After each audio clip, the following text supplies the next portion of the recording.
campaign has changed over the years. Fiorella Nash is a member of SPUC, the Society for the Protection of the Unborn Child. Fiorella, welcome to the programme. What is it you're campaigning for now?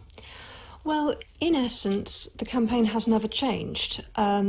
The original mission of SPUC, it was founded initially to fight the David Steele bill, but the major part of the central part of the mission was to protect unborn life from conception, and that is something that hasn't changed. What has changed is that we are now facing campaigns that weren't even thought about in the 60s. Like what? Well, for example, gendercide is not even a word that existed in the 60s. It was only coined in the 80s. The huge numbers of baby girls who are being aborted in sex-selective abortions. We're talking about a situation where 28 countries now have severely skewed sex ratios as a result of sex-selective abortion. Now, I don't imagine that the original architects of the abortion legislation imagined that abortion would be used that way. But that's something I'm particularly involved with. We've seen a big development in pro-life feminism, for example, in the last 20 years. Just define that for us. It's fourth wave feminism. I very much identify that way, where we're 100% pro-woman, pro-right to bodily integrity, pro-equality, but we don't believe that full equality can be gained by killing the innocent. Do you or your group campaign outside baby clinics, abortion clinics? I apologise, abortion clinics. We don't organise prayer vigils or anything, but of course our members are involved with that.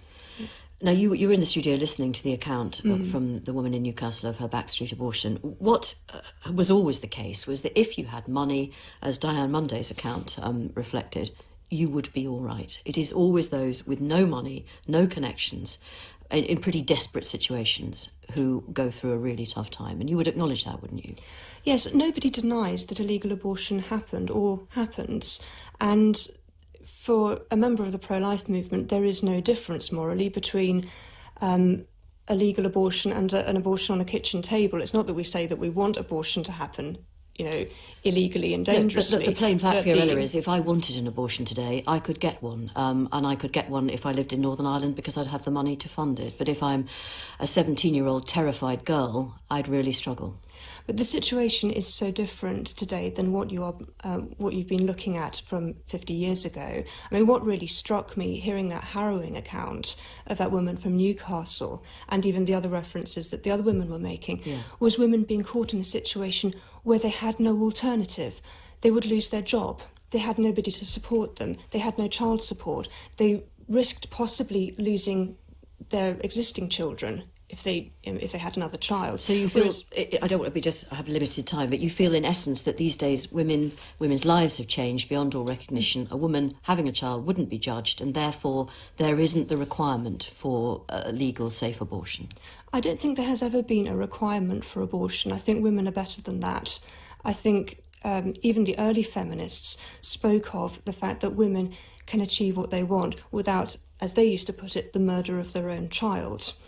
That if society creates a situation where women feel they have to have abortions in order to get on in life, then society is failing. It's not that women are failing, it's that society is failing. OK, well, that would be your view and the view of SPUC. You do acknowledge that although you are a vocal minority, you are very much in the minority. If you look at the British Attitude Survey, for example, overwhelmingly most people in Britain would classify themselves as being pro-choice. Well, I think Dilys pointed out that they were the underdogs once, and there's nothing wrong with being an underdog. If somebody has to challenge the establishment. Fiorella, thank you very much for coming on.